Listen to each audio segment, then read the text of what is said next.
Good morning, everybody. Welcome.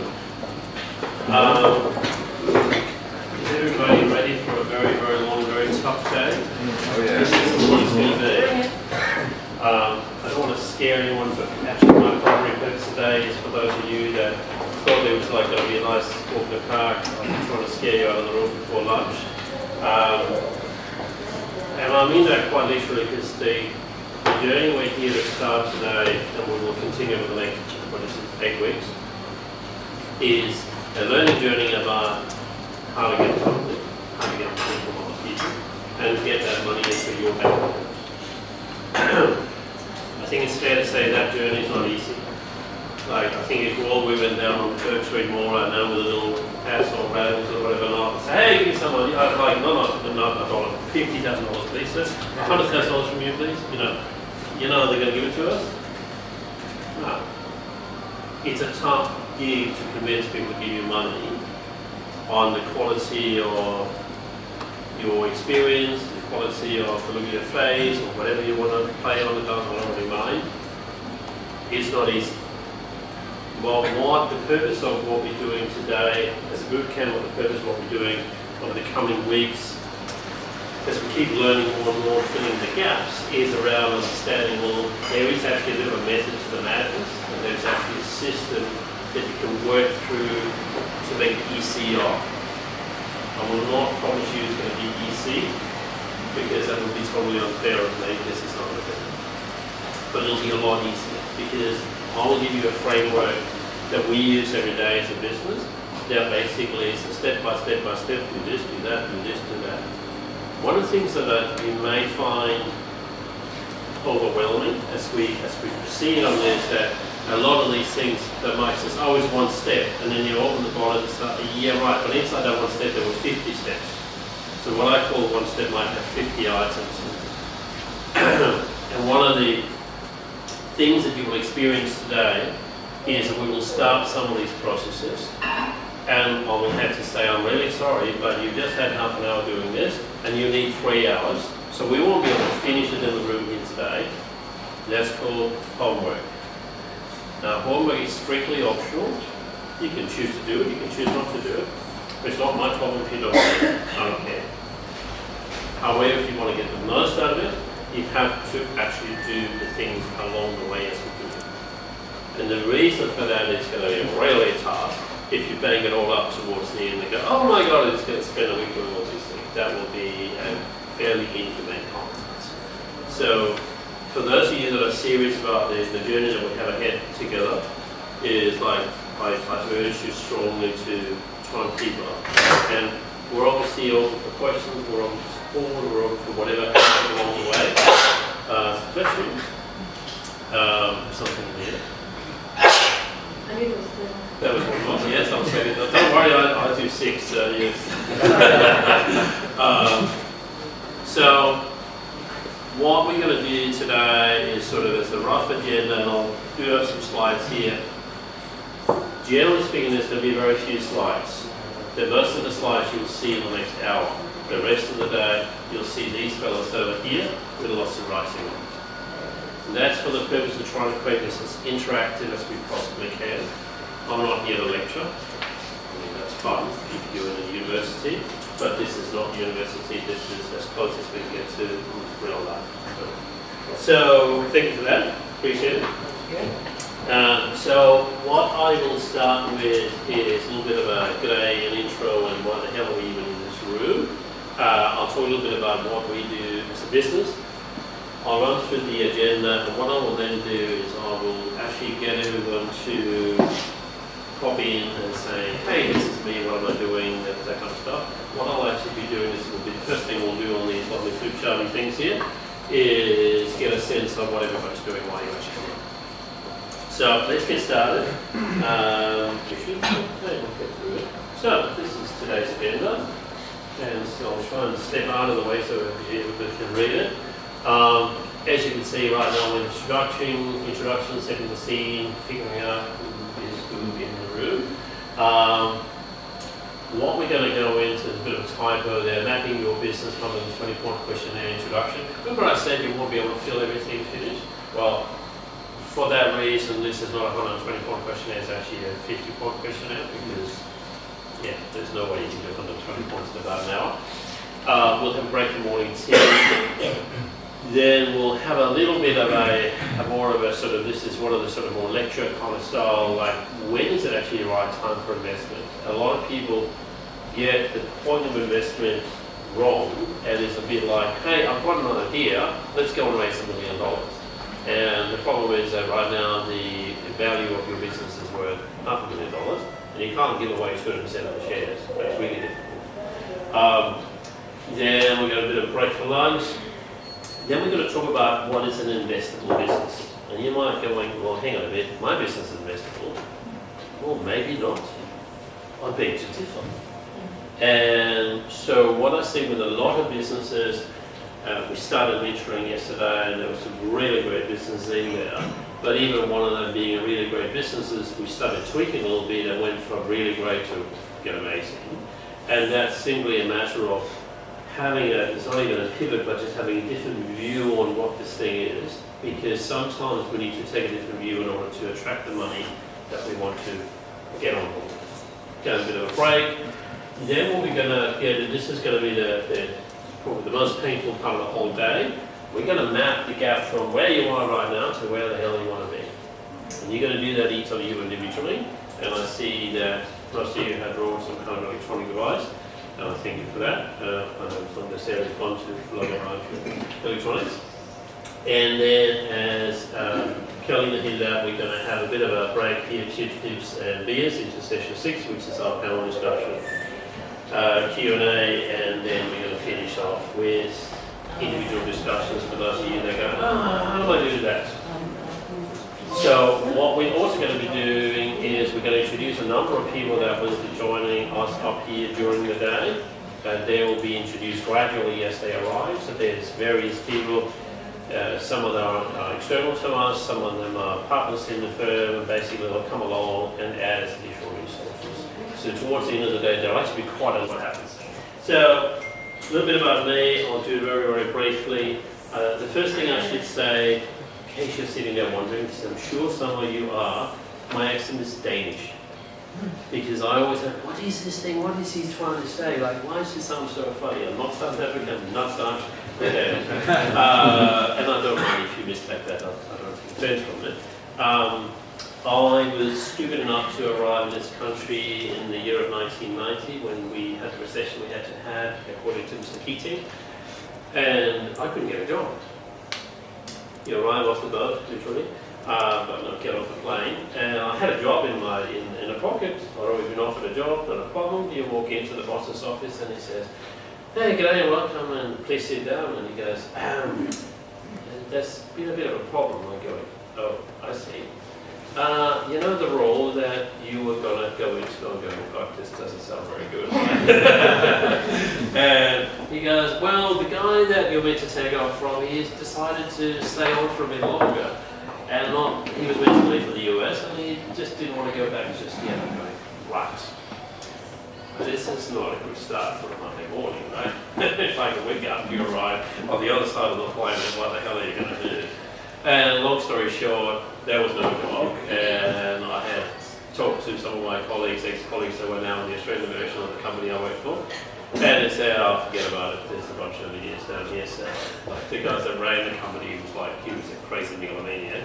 And yeah, moved on from there. You try and find a job in a recession, very bad idea. So I started a company. And proud to say that I've been in business since then. A few ups and downs, as you can imagine. I worked anywhere as a consultant, in running a couple of software businesses, worked in fashion, done a number of different businesses, and I guess all of that has led me to where I am today. Because in that process, I raised capital, lost a business, gone international, raised capital internationally, exited, done a whole lot of different things. And in most of those kind of pursuits, I had some kind of very unpleasant experiences. Very unpleasant. We were raising capital for a fashion business, the press loved it, the bloggers loved it, we had good manufacturing, everything was happening. And I contracted with a what do you call it, a capital raise firm actually here in Melbourne, and they took my money as fees and they never delivered anything. Ouch. So that's taught me a few lessons around, how to look for good advices and stuff like that, and it's all culminated in me doing what I do today, which is help people like yourselves basically do two things: grow the business and get money to grow the business. Before I move on, I just want to acknowledge two organisations that are truly the reason we are here today. First and foremost, LaunchBig. LaunchBig put out I guess we'd call it a tender somewhere in the second half of last year. We wrote a whole lot of stuff back to them, had some conversations, and that's the reason that you're here today. So LaunchBig's basically supporting this program with a very, very large amount of money. To put in perspective, if we were going to run a program like this in a normal commercial setting, you would have paid $5,000 to be here today. So, because running a program like this that runs over 8 weeks with logistics and everything like that, there's a lot of costs involved. So I really want to thank LaunchBig because they've enabled us to be here and service you here today. I also really want to acknowledge WeWork. Truth be known, we got into a bit of a pickle as to where on earth we're going to run the show here from today and the coming weeks, and the willingness to be flexible and just jump to our rescue and organise everything. Literally, we got access passes, everything yesterday, and I just really, really want to thank the guys that we work for just stepping up to the plate and making sure we can actually be here today. So, the landscape.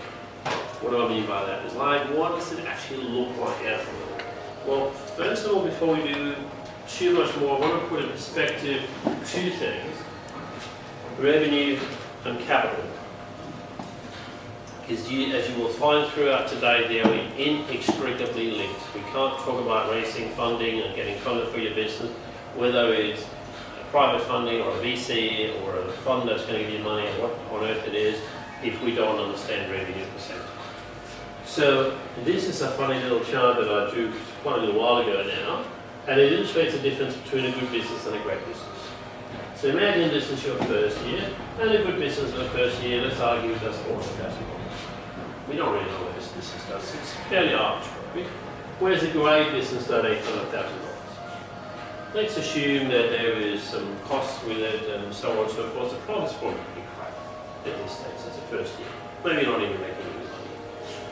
So, for all intents and purposes, this is a small difference, a couple $100,000, less whatever the cost of goods, whatever you're doing. Yeah, probably not much of a difference. The difference comes in 5 years out.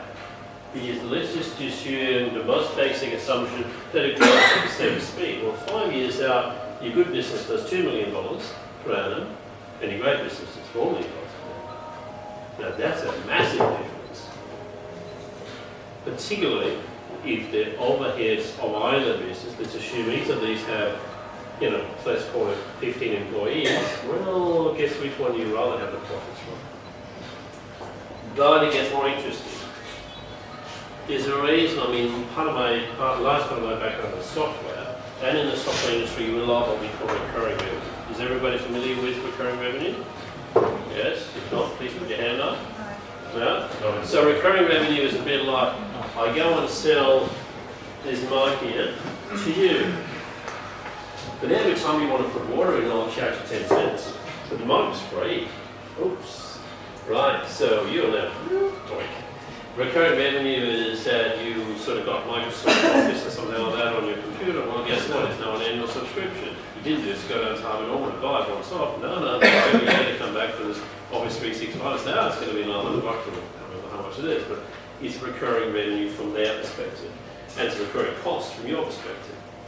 So the reason we love recurring revenue is because these are still looking similar, but the value of the revenue is now much, much bigger. Because whatever I sold last year, I get the same revenue again this year, but I'm assuming the customers didn't run away and they hated us. And then next year, I'm going to get the first year's sign-ups and the second year's sign-up and the third year's sign-ups, and they're all like compound. So it's like a way of creating compounding revenue. Does that make sense? So this is the fun bit. I meet a lot of people that go, oh no, we don't want to get funded yet. I go, okay, sure, whatever. No, we want to run everything on our own. Okay, sure. And then eventually maybe I'll get some funding. Okay. And the real difference is that while you may end up giving away more shares when you get funded earlier, and that's the truth, you will hand over more of your company.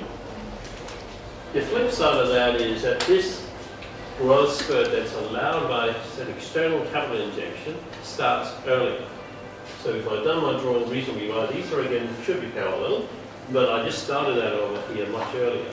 So instead of say getting funded in year 4, I got funded in year 2. Well, guess what? The year 5 picture here, this is a massive difference, simply because I started that higher growth rate earlier on. Again, it's the compounding effect. And so that doesn't mean we should go out and get external capital on day 1 when we had a great idea in the shower in the morning and go, oh, it's amazing, it's fantastic, let's just go and raise some money. It's not what I'm saying. I'm just saying there is a time that is right, and it's often much sooner than most people think. The other reason it is often much sooner than most people think, that almost all businesses that I've served, and there'll be a number of your business that fall into that category, it's a race to the finish line. You will not have a competitive advantage that is sustainable forever. You may have a competitive advantage that's sustainable for a year, maybe 18 months, maybe 2 years if you're freaking amazing, but not forever. Sorry, it just doesn't work like that anymore. And so the problem is that some other kid in California or in Bangalore or wherever just invented the same damn gizmo you did, and they just raised $2 million and you didn't. Who do you think is going to get to the finish line? It's not a magic twist. And we live in a world where most technology, most inventions, whether it's a physical product or a virtual product, can be sold to anywhere from anywhere. I mean, even DHL is cheap these days, right? You need to ship a physical product. So bear this in mind. So, slight digression as to why are we even here today? Like, what do we do?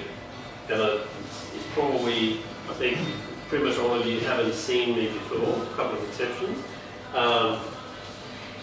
And so just a quick, very, very quick understanding of what does Capital actually do, so you can put it in the context of why are we running these migration things, why are we here today? So what we really do, and again I'll bring this up and I'll step away from the screen so you can actually see what I'm talking about. We are here, I'll do a different one because I'm here now. We're here today because we want to help you generate multiple sustainable revenue streams. We want to get you funded in ways that suit the market and you, and therefore we create an outcome that keeps more shares in your pocket. And by the way, for those of you who are taking pictures of these slides, we'll make them available later on. You don't need to worry about that. We'll figure out some electronic device to do that with. And we accelerate companies through the process of successful growth and make sure you get the things right the first time. The last one should probably be the first one. It's actually the biggest thing. What we see that most people get wrong most of the time is not that they didn't grow, not that they didn't have a smart idea, but they go about it in the wrong way and the wrong sequence. And I'll digress very slightly.